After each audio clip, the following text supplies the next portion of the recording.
हरे कृष्णा। जगत गुरु श्री प्रभुपाद महाराज की जय।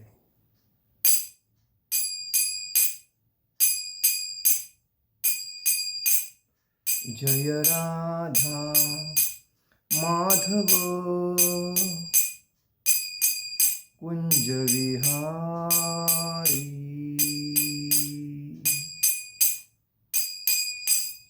जय राधा माधव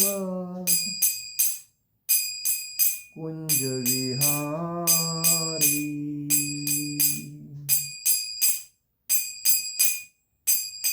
गोपीजन वल्लभ गिरिवरधारी,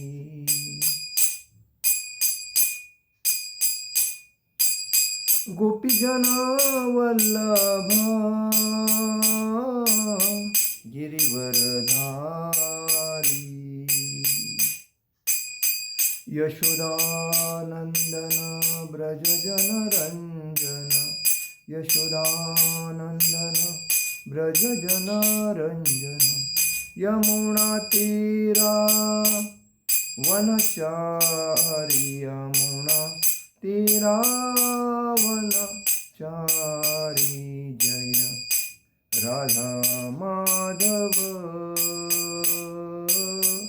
कुंज विहारी, जय राधा माधव कुंज विहारी। हरे कृष्णा कृष्णा कृष्णा हरे हरे, हरे राम राम राम हरे हरे, हरे कृष्णा कृष्णा कृष्णा हरे हरे, हरे राम राम राम हरे हरे, हरे कृष्णा कृष्णा कृष्णा हरे हरे, हरे राम राम राम हरे हरे। जय ओम विष्णुपाद परमहंस परिव्राजकाचार्य अष्टोत्तर शताभय चरणारविंद भक्ति वेदांत स्वामी शिल प्रभुपाद महाराज की जय। जय ओम विष्णुपाद परमहंस परिव्राजकाचार्य अष्टोत्तर शतशिल भक्ति सिद्धांत सरस्वती ठाकुर शिल प्रभुपाद महाराज की जय। जय ओम विष्णुपाद परमहंस परिव्राजकाचार्य अष्टोत्तर शतशिल गौर किशोर जी बाबा जी महाराज की जय। जय ओम विष्णुपाद परमहंस परिव्राजकाचार्य अष्टोत्तर शतशिल भक्ति विनोद ठाकुर शिल प्रभुपाद महाराज की जय। जय ओम विष्णुपाद परमहंस परिव्राजकाचार्य अष्टोत्तर शतशिल जगन्नाथ जी बाबा जी महाराज की जय। श्री रूप सनातन भट्ट रघुनाथ श्री जीव गोपाल भट्टदास रघुनाथ छठ गोस्वामी शिल प्रभुपाद महाराज की जय।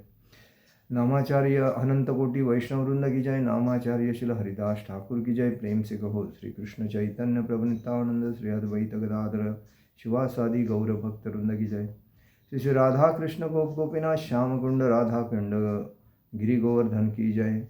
मथुरा वृंदावन धाम की जय। मायापुर नवदीप धाम की जय। द्वारका धाम की जय। अयोध्या धाम की जय। बद्रीनाथ धाम की जय। रामेश्वरम धाम की जय। जगन्नाथपुरी धाम की जय। गंगा माई की जय। यमुना माई की जय। तुलसी महारानी की जय। भक्ति देवी की जय। हरिनाम संकीर्तन की जय। समवेद भक्त वृंद की जय। समवेद भक्त वृंद की जय। समवेद भक्त वृंद की जय। श्री श्री गुरु गौरांग की जय। निताय गौर प्रेमानंदे हरि हरि बोल। ओम नमो भगवते वासुदेवाय।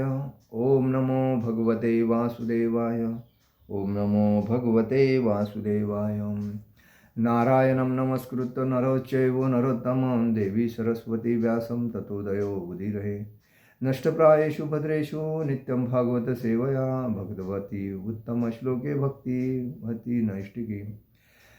कृष्णाय वासुदेवाय देवकीनंदनाय च नंदगोपकुमाराय गोविंदाय नमो नमः। हम लोग आज शुरुआत करेंगे भगवद गीता के 4थे अध्याय में 16वें श्लोक पे।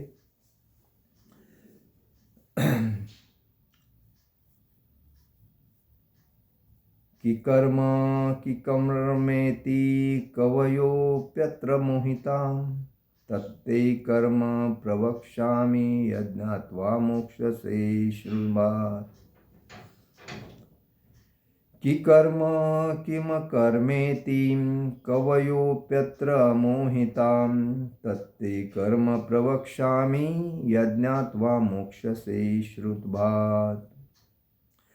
कि किम कर्मेति कवयोप्यत्र मोहितां तत्ते कर्म प्रवक्ष्यामि यज्ञात्वा मोक्षसे श्रुत्वात्। किम म्हणजे क्या है, कर्म म्हणजे कर्म, किम क्या है, अकर्म म्हणजे निष्क्रियता, इति म्हणजे इस प्रकार, कवय म्हणजे बुद्धिमान, अपि म्हणजे भी, अत्र इस विषय में मोहिता मोहग्रस्त रहते हैं, तत म्हणजे वह, ते म्हणजे तुमको, कर्म प्रवक्ष्यामि कहूँगा, यत म्हणजे जिसे, ज्ञात्वा जानकर, मोक्ष से तुम्हारा उद्धार होगा, अश्रुभात अकल्याण से अशुभ से। अनुवाद, कर्म क्या है और अकर्म क्या है, इसे निश्चित करने में बुद्धिमान व्यक्ति भी मोहग्रस्त हो जाते हैं। अतएव मैं तुमको बताऊंगा कि कर्म क्या है, जिसे जानकर तुम सारे अशुभ से मुक्त हो सकोगे। तात्पर्य में शिल प्रभुपाद जी लिखते, शिल प्रभुपाद महाराज की जय।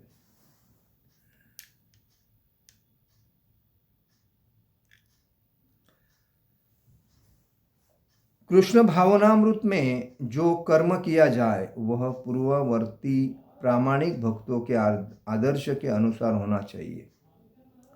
इसका निर्देश श्लोक में किया गया है। ऐसा कर्म स्वतंत्र क्यों नहीं होना चाहिए, इसकी व्याख्या अगले श्लोक में भी की गई है।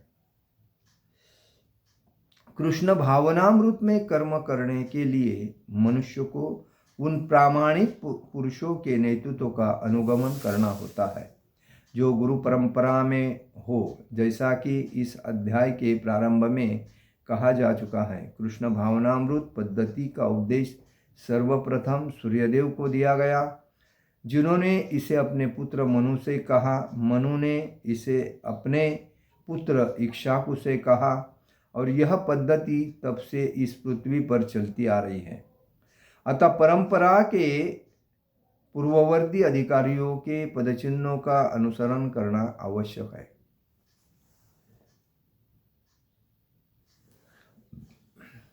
अन्यथा बुद्धिमान से बुद्धिमान मनुष्य भी कृष्ण भावनामृत के आदर्श कर्म के विषय में मोहग्रस्त हो जाते हैं। इसलिए भगवान ने स्वयं ही अर्जुन को कृष्ण भावनामृत का उपदेश देने का निश्चय किया। अर्जुन को साक्षात भगवान ने शिक्षा दी, अतः जो भी अर्जुन के पदचिन्हों पर चलेगा वह कभी मोहग्रस्त नहीं होगा। कहा जाता है कि अपूर्ण प्रायोगिक ज्ञान के द्वारा धर्म पद का निर्णय नहीं किया जा सकता। वस्तुतः धर्म को केवल भगवान ही निश्चित कर सकते हैं। धर्म तो साक्षात भगवत प्रणीतम। भागवत में छठवें स्कंद में तीसरे अध्याय में 19वें श्लोक पे भगवान कहते हैं, धर्म तो साक्षात भगवत प्रणीते। अपूर्ण चिंतन द्वारा कोई किसी धार्मिक सिद्धांत का निर्माण नहीं कर सकता। मनुष्य को चाहिए कि ब्रह्मा, शिव, नारद, मनु, चारों कुमार, कपिल, प्रहलाद, भीष्म, सुखदेव गोस्वामी, यमराज, जनक तथा बलि महाराज जैसे महान अधिकारियों के पदचिन्हों का अनुसरण करे। केवल मानसिक चिंतन द्वारा यह निर्धारित करना कठिन है कि धर्म या आत्म साक्षात्कार क्या है। अतः भगवान अपने भक्तों पर अहेतु की कृपावश स्वयं ही अर्जुन को बता रहे हैं कि कर्म क्या है और अकर्म क्या है। केवल कृष्ण भावनामृत में किया गया कर्म ही मनुष्य को भवबंधन से उबार सकता है। ओम अज्ञानतिमिरान्धस्य ज्ञानाञ्जनशलाकया चक्षुरुमिलियेन तस्मै श्रीगुरवे नमः। श्रीचैतन्यमनोभीष्टं स्थापितं येन भूतले स्वयं रूपकदामयं ददाति स्वपदान्तिकं। वन्देऽहं श्रीगुरु श्रीयुपदकमलं श्रीगुरुवैष्णवांच श्रीरूपं साग्रजातं सहगण रघुनाथामतं तं सजीवं साद्वैतं सावधूतं परिजनसहितं कृष्णचैतन्यदेवं श्रीराधाकृष्णपादान् सहगण ललिता श्रीविशाखान्वितांच। हे कृष्ण करुणा सिंधु दीनबंधु जगतपते गोपेश गोपिका कांत राधा कांत नमोस्तुते। तप्त कांचन गौरांगी राधे वृंदावनेश्वरी विश्वभानुसुते देवी प्रणमामि हरिप्रिये। वाञ्छाकल्पतरुभ्यश्च कृपा सिंधु ए भव पतितानां पावनेभ्यो वैष्णवेभ्यो नमो नमः। नमो ब्राह्मण देवाय गो ब्राह्मण हिताय स जगद्हिताय कृष्णाय गोविंदाय नमो नमः। गुरुवे गौरचंद्राय राधिकाय तदालये कृष्णाय कृष्ण भक्ताय तद्भक्ताय नमो नमः। नमो विष्णुपादाय कृष्णप्रेष्ठाय भूतले श्रीमते भक्तिवेदांत स्वामिनिति नामिने। नमस्ते सारस्वते देवे गौरवाणी प्रचारणे निर्विशेष शून्यवादी पाश्चात्य देशधारणे। जय श्री कृष्ण चैतन्य प्रभु नित्यानंद श्री अद्वैत गदाधर शिवासादि गौर भक्तवृंद। हरे कृष्ण कृष्ण कृष्ण हरे हरे, हरे राम राम राम हरे हरे। हरे कृष्ण कृष्ण कृष्ण हरे हरे, हरे राम राम राम हरे हरे। आप सभी का आज के लेक्चर में हार्दिक स्वागत। शुरुआत करते हैं कि कर्म किम कर्मेति कवयोप्यत्र मोहिताः तत्ते कर्म प्रवक्ष्यामि यज्ञात् वा मोक्षसे श्रुतभात्। भगवान बोलते हैं कर्म क्या है और अकर्म क्या है, इसे निश्चित करने में बुद्धिमान व्यक्ति भी मोहग्रस्त हो जाता है। अतएव मैं तुमको बताऊंगा कि कर्म क्या है, जिसे जानकर तुम सारे अशुभ से मुक्त हो जाओ। कर्म जो धर्म के अनुसार हम जो कर्तव्य करते हैं, जैसा कि घर चलाने के लिए हमें भगवान ने कुछ कर्तव्य दिए होते हैं, जो हमें भगवान ने 9 महीने माँ के गर्भ में हमें पालन पोषण करके इस सृष्टि में भेजा।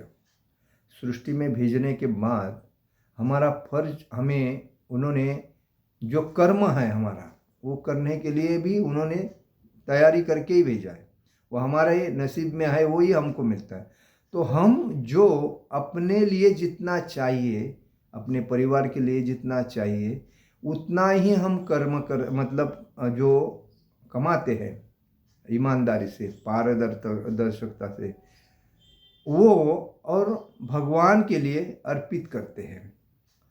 तो वो जो कार्य हम करते हैं अपने लिए, क्योंकि हम कोई गलत नहीं काम करें, जो कर्म है करना चाहिए, काम करना चाहिए अपने पेट पालने के लिए, तो वो जो करते हैं वो धर्म के अनुसार कर्म है। विकर्म क्या है?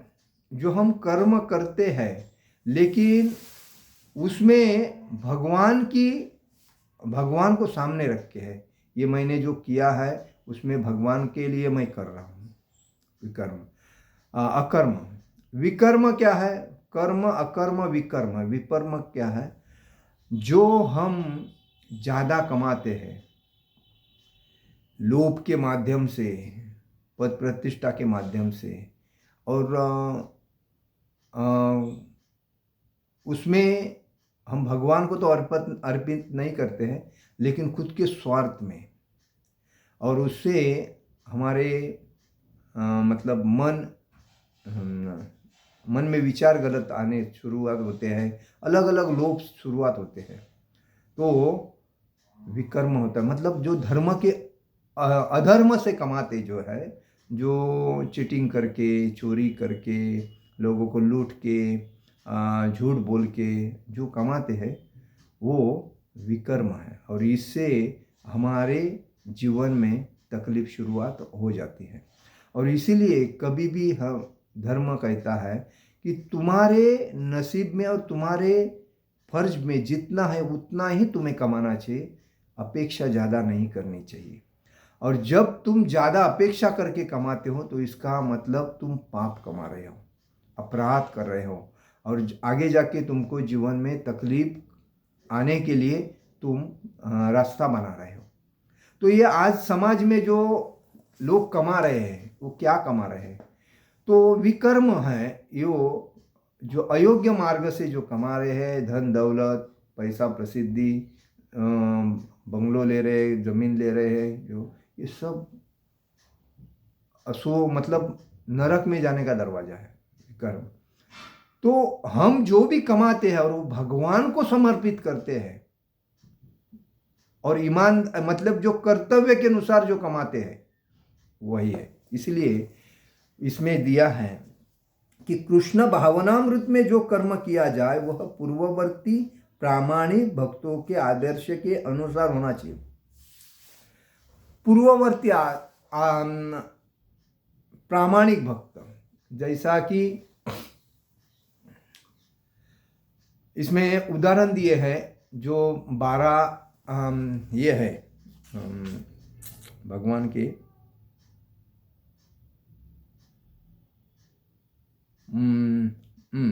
पूर्ववर्ती आचार्य है।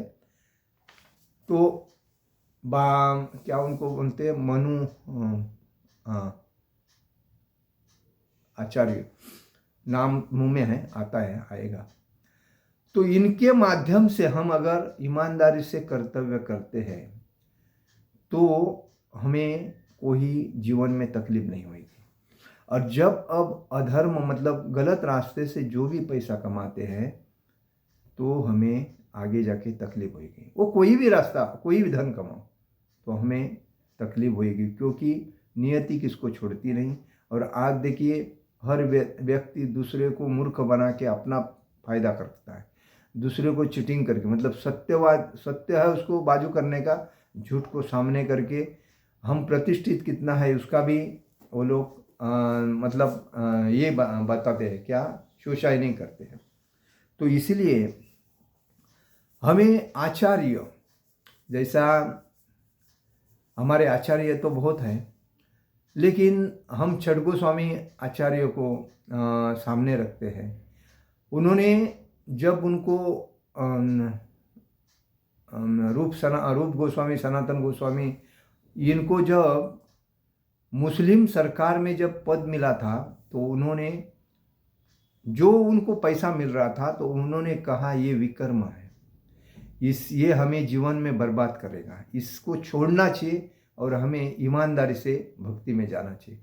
उन्होंने अपना कर्तव्य कर लिया कि जो हमें श्रीमंत नहीं बनना है, अमीर बनना नहीं है, हमें ये धन दौलत कुछ काम के नहीं, हमारे लिए भक्ति सबसे श्रेष्ठ है। और उन्हें चैतन्य महाप्रभु, वैसा ही शिल प्रभुपाद जी ने जब बिजनेस में लॉस होने लगे तो उन्होंने सबको छोड़ दिया और बाद में भक्ति में आ गए। और जो व्यक्ति भक्ति में आके भगवान के स्वरूप में भगवान के लिए कर्म करता है तो कर्म अकर्म में आ जाता है।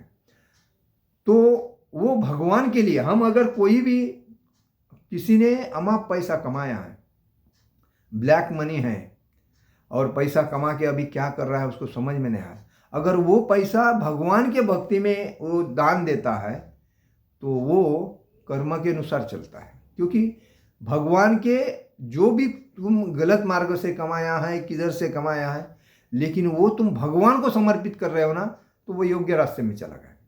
लेकिन तुम खुद के स्वार्थ के लिए अगर वो उसको यूज कर रहे हो तो वो विकर्म है, अयोग्य है, और धर्म के अधर्म से कमाया हुआ उसको मान्यता नहीं है।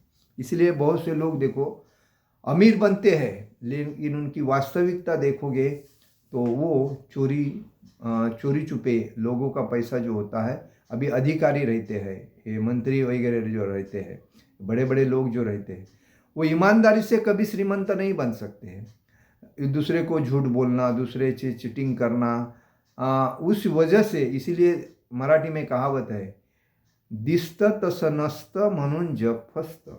जो बड़े बड़े लोग हैं वो बड़े बड़े चोर होते हैं, तो वो अपने बिजनेस को बढ़ाने के लिए कुछ ना कुछ ऐसा लोगों को मूर्ख बनाने के लिए टीम भी यूज़ करके लोगों से पैसा कलेक्ट करते हैं और हम कितने बड़े हैं वो बताते हैं।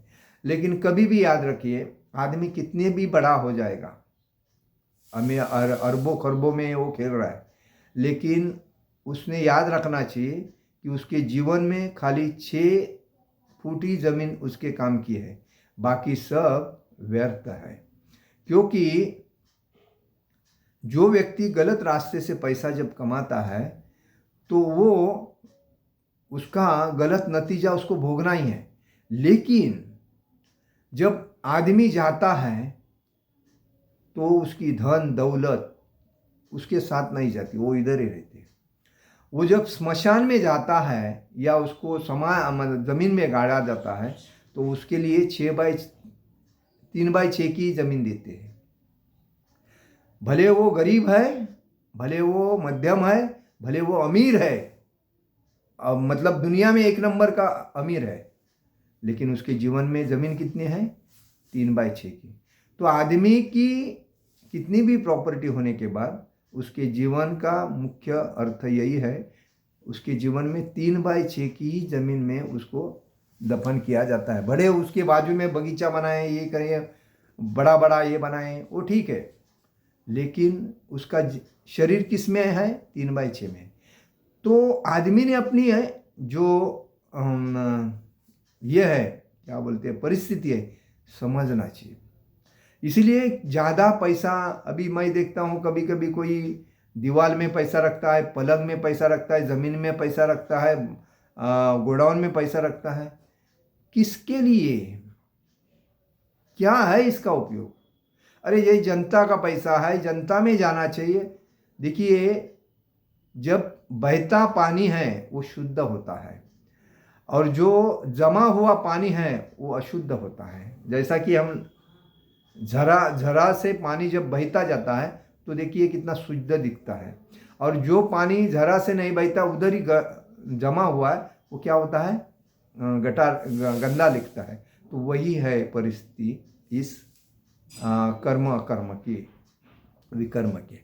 तो इसीलिए कभी भी किसी व्यक्ति को ऐसा लगता है मेरे पास पैसा ज़्यादा होएगा तो मैं ये करूँगा, कुछ नहीं, तो खाली बताने के लिए ऐसा होता है। तो इसलिए हमें याद रखना चाहिए, हमें भगवान को भगवान को सामने रख के जो भी हम कमाते भगवान ने दिया हुए मार्ग पे चलना चाहिए।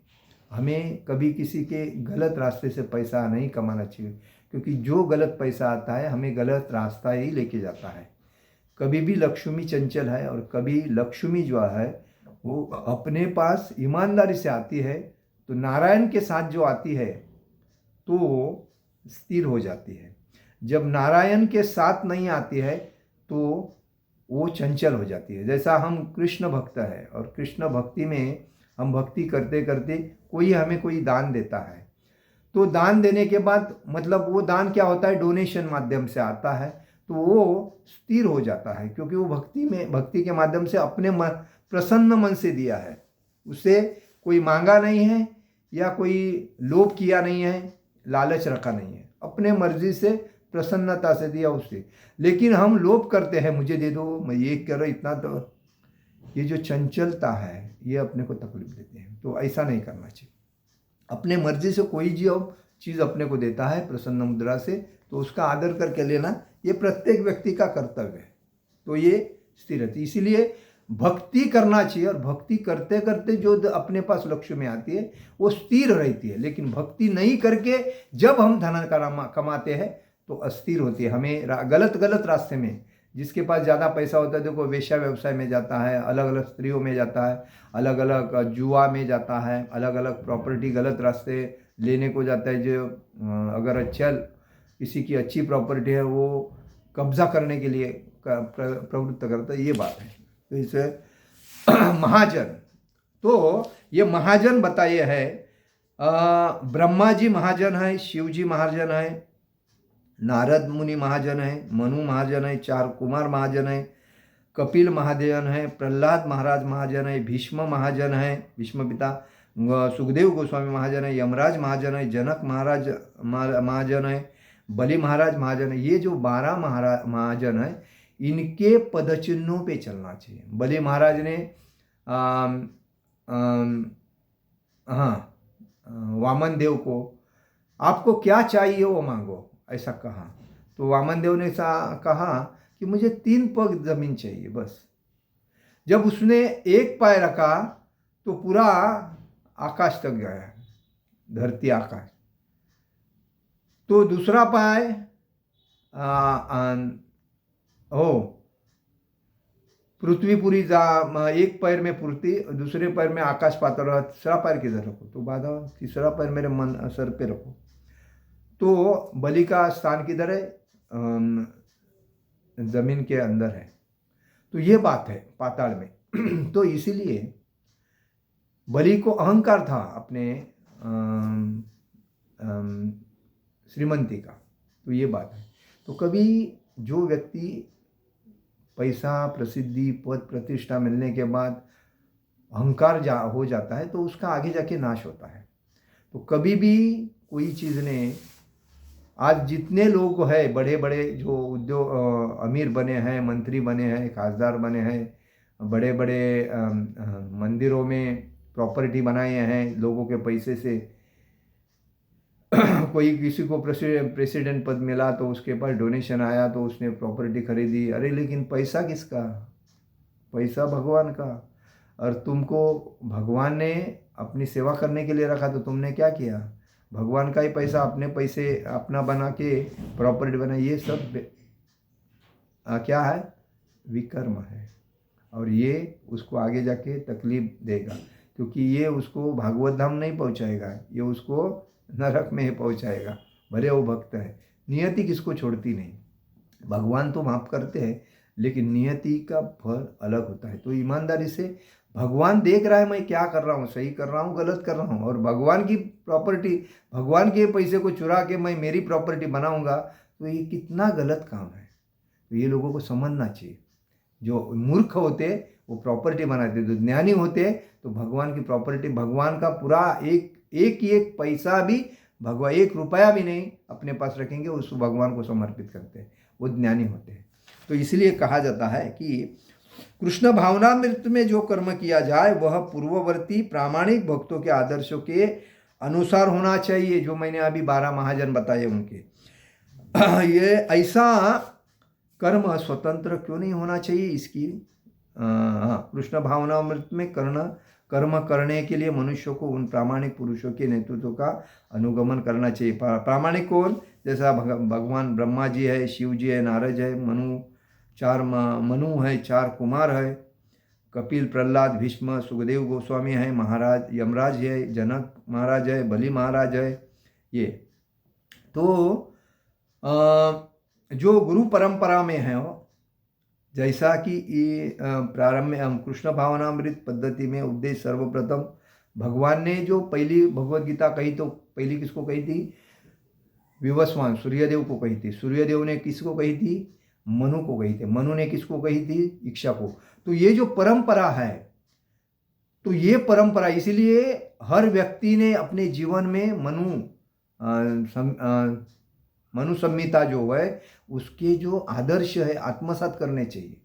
हमें जीवन मिला है भक्ति करके भागवत धाम जाने के लिए, हमें जीवन मिला इसके लिए है। हमें जीवन इसके लिए नहीं मिला है कि पद, प्रतिष्ठा, प्रसिद्धि के लिए और आहार, निद्रा, भय, मैथुन के लिए दिन रात मेहनत करो और अगले जन्म में कुत्ता, बिल्ली, इसके लिए नहीं मिला है।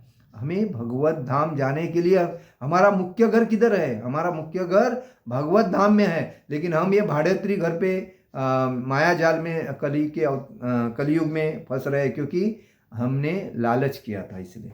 तो हमारा मुख्य घर है जो भगवान का धाम है, और वहाँ जाना हमारा मुख्य फर्ज है। तो यह हमें समझना चाहिए। मनु ने इसे अपने कहा। तो ये पद्धति है पृथ्वी पर पहले से चलती आई है। लोगों ने उसके बाद में वो भी लुप्त हो गई। परंपरा के पूर्ववर्ती अधिकारियों के पदचिन्हों का अनुसरण करना आवश्यक है। हमें पूर्ववर्ती आचार्यों का अनुसरण करना चाहिए। हम मनमाने कारोबार से हम अगर चलते हैं तो हमें उसका दुख इस जन्म में भोगना पड़ता है, या अगले जन्म में कोई सुअर वगैरह की योनि में जाना पड़ता है। परंपरा के पूर्ववर्ती अधिकारियों के पद चिन्हों का अनुसरण करना आवश्यक है, अन्यथा बुद्धिमान से बुद्धिमान मनुष्य भी कृष्ण भावनामृत के आदर्श कर्म के विषय में मोहग्रस्त हो जाता है। जैसे मैं अभी बोला ना, किसी को पद मिला, प्रेसिडेंट बना, किसी को सेक्रेटरी मिला, किसी को खजानदार मिला, उसके बाद जब उसको लगा अरे फंड कितना आ रहा है, तो डोनेशन बहुत आ रहा है, अभी क्या है, अरे ये थोड़ा फंड मेरे अकाउंट में डाल दे, ये थोड़ा फंड मेरा अकाउंट में डाल दे, इधर से प्रॉपर्टी मैंने खरीदी है, बाद में मैं भगवान मंदिर में समर्पित करूंगा, लेकिन अभी पहला मेरे नाम पे आने दो।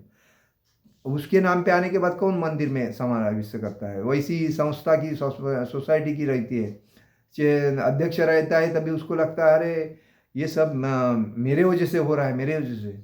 आपको निमित्त बनाया है। राजकारणी लोग देखो, जनता को जो पैसा दिया जाता है वो कभी कभी उनको लगता है कि जनता में जाके क्या करेगा, जनता तो अपना बना रही है, लेकिन मेरे को अभी ये इतना साल में मिल रहा है उपभोगने के लिए, तो अपनी प्रॉपर्टी बना, वो ट्रस्ट बनाता है, कोई ज़मीन खरीदता है, और आजू बाजू में एजेंट तो रहते ही है उसके चमचे, तो वो उनको बताते हैं इधर की प्रॉपर्टी अच्छी है, इधर की प्रॉपर्टी उसको पैसे की ज़रूरत है, इधर पैसा डालो, उधर तो तुम्हारी प्रॉपर्टी बन जाती है। ऐसे जो मानुष कुछ कहीं, जो व्यक्ति कुछ नहीं कर रहा था, तभी उसके पास खाली एक घर था, और पद मिलने के बाद उसके पास बिल्डिंग में 4-4 फ्लैट का, 4-4 car, bank balance, share market में पैसा, जेवर, कैसा पैसा आता है, कहाँ से आया?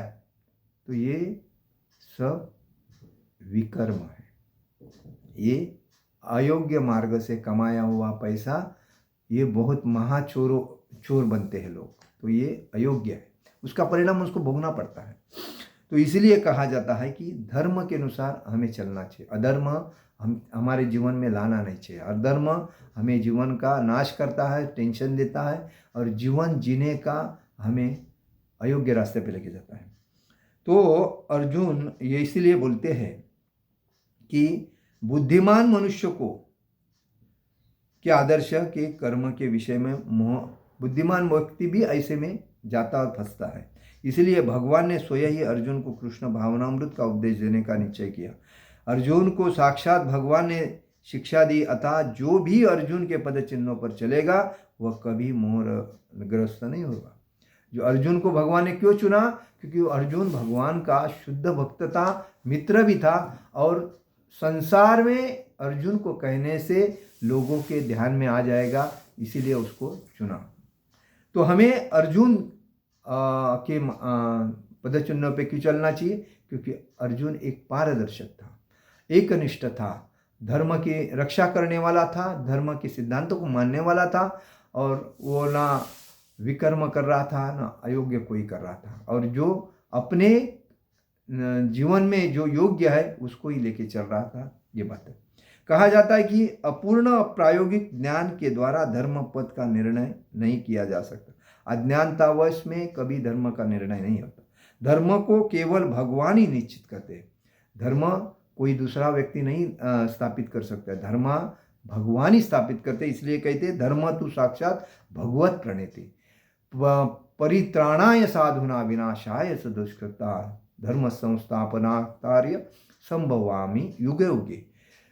भगवान बोलते हैं धर्म की स्थापना करने के लिए और साधु संतों की रक्षा करने के मैं हमेशा आता हूँ, लेकिन जो असुर है उनका नाश मुझे पहला करना पड़ता है। इसीलिए असुरों का नाश करके धर्म की स्थापना करके साधु संतों की रक्षा करने के लिए भगवान धर्म की स्थापना करते हैं। और इसलिए साधु संत येती घरा तोची दिवाली दसरा, साधु संतों को हमें बुलाना चाहिए, होम हवन हमें करना चाहिए, संकीर्तन हमारे घर में करना चाहिए। हमारे घर, अपने घर को अगर मंदिर बनाना है तो हमें पूजा पाठ, साधु संतों को खाना, दान धर्म देना चाहिए, और तभी उनको जब प्रसन्न करते, उनके आशीर्वाद जब मिलते, हमारा जीवन सफल हो जाता है। कितने भी लोग हमारी कुचेष्टा करे, गाली देवे, तकलीफ देवे, हमें कुछ फर्क नहीं, क्योंकि हमें पुण्य का प्रवाह ज़्यादा मिल रहा है, पाप का नहीं। हम लोग क्या करते हैं, पुण्य को देखते ही नहीं, पाप को देखते हैं। पाप का प्रवाह ज़्यादा होने से हमको तकलीफ होती है। तो इसलिए अपूर्ण चिंतन द्वारा कोई किसी धार्मिक सिद्धांत का निर्माण नहीं कर सकता। मनुष्य को चाहिए कि ब्रह्मा जी, शिव जी, नारद जी, मनु जी चारों कुमार जी, कपिल जी, प्रहलाद महाराज जी, भीष्म पितामह महाराज की, सुखदेव गोस्वामी जी, यमराज जी, जनक महाराज जी, बलि महाराज जी जैसे महान अधिकारियों के पद चिन्हों का अनुसरण करना चाहिए। केवल मानसिक चिंतन द्वारा ही निर्धारित करना कठिन है कि धर्म या आत्म साक्षात्कार क्या है। भगवान अपने भक्तों पर अहेतु की कृपावश स्वयं ही अर्जुन को बता रहे हैं कि कर्म क्या है, अकर्म क्या है, कि केवल कृष्ण भावनामृत में किया गया कर्म ही मनुष्य को भवबंधन से, जो भगवान के लिए जो तो आप कार्य करते हो, भगवान के लिए जो कुछ कोई भी कार्य करो भगवान के लिए अगर करते हो वो कर्म है, और जो खुद के लिए करते हो और भगवान को समर्पित करते हो अकर्म है। लेकिन जो भगवान के लिए नहीं करते हो, भगवान को समर्पित नहीं कर रहे हो, खुद के लिए कर रहे हो लेकिन स्वार्थ के लिए कर रहे हो और अलग अलग गलत रास्ते से कमा रहे, विकर्म है। और इससे हमें पाप का, अपराध का भागीदार होकर जीवन का हमें तकलीफ होता है। हरे कृष्ण कृष्ण कृष्ण हरे हरे, हरे राम राम राम हरे हरे। जगत गुरु शिल प्रभुपाद महाराज की जय, परम पूज्य लोकनाथ स्वामी महाराज की जय। निताई गौर प्रेमानंदे, हरे हरि बोल।